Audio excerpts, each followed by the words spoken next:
Hey, I just wanted to share a little kind of side quest thing that I'm doing that's Mustang related. Well, I mean, it is Mustang related. It's just not related to my usual projects. So as you probably know, if you watch this channel much, my wife has a 2002 Mustang. And as you probably don't know, I put the rear axle from a Mach 1 into the back of it. That has a bunch of performance enhancements kind of all bundled into one job. And so I did all that. It turned out super awesome. I'm very happy with it. But it left me with a spare axle for a 2002 Mustang that I didn't really know what to do with. Now, I was going to install some parts into that to improve it and then install that into my red Mustang because that would be kind of cool to do. There's no reason I specifically had to use that axle. I could just use the axle that the Mustang already has in it and just add those parts to it. But this would let me kind of pre-do them and then just swap it over as opposed to kind of a longer process. So, you know, whatever. But over the weekend, one of the local guys who I didn't really know him, like we'd said hi to each other, but one of the local Mustang guys had reached out and said, hey, my rear axle blew up. And he's not like a real hands-on dude, so he didn't know like all the different stuff that might go wrong. Someone had said to him that it might be the spider gears inside of it. And so I was like, hey, you know, I'm in a unique position here. Like I'm, out of all the people in the world, like I have that exact axle that you need, and I know how to put it in, and I have the resources and whatever, so bring your shit over here and I'll fix it.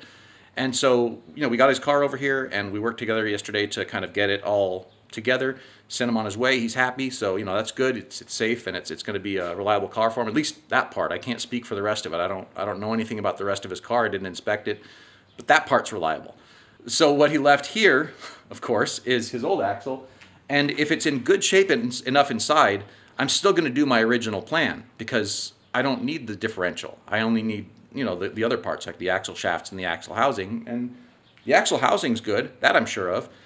The axle shafts may or may not be. We don't know until we get inside. And that's what we're going to do now. That's what this whole video is. We're going to look inside this thing and see what busted on this Mustang's axle. So the symptom, if you want to call it that, is that he'd put it in drive, step on the gas, it'd make all sorts of noise, go nowhere. And when I looked underneath the car, the drive shaft was spinning, which means that the axle was being asked to do something and it wasn't complying. So what we're going to do is we're going to find out what's busted in there. Now I know one thing that's busted for sure is one of the C-clips is off one of the axles, because we can find that out without getting inside of it. That shouldn't happen. So the next thing we're going to do is, I'm just going to go ahead and open up that. I haven't done it yet. You can see it's still dirty. Haven't opened this thing up.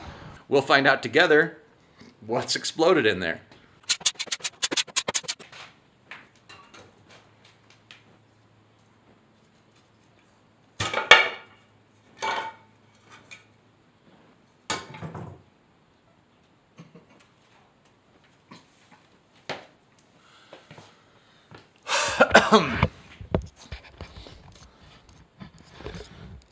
All right, so we're probably going to need a little bit of light in there. I'm not entirely sure that my phone flashlight's going to do it, but we'll see.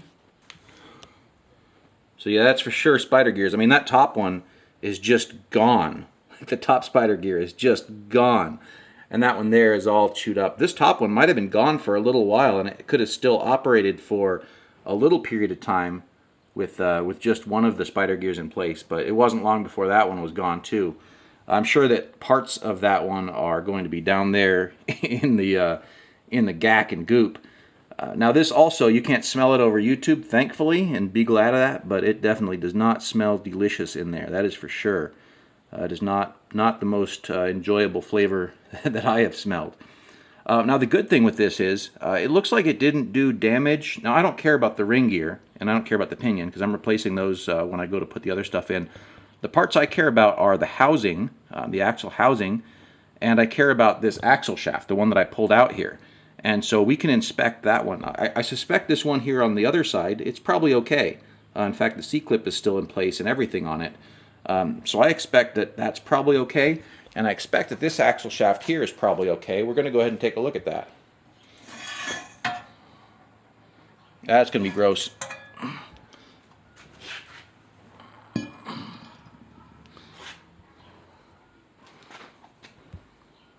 Yeah, those splines look okay. They don't look too bad. So, it's a little beat up at the top here, but I think that this failed over a short enough period of time that these guys here are probably fine. And I'll be putting new bearings in, so I'm not worried about the bearings. I'm not worried about these guys here because I'm putting new ones in. So thankfully, it was just like he had said, it was the spider gears that blew up, and probably didn't spend too much time in between half broken and all the way broken. So yeah, that's our post-mortem.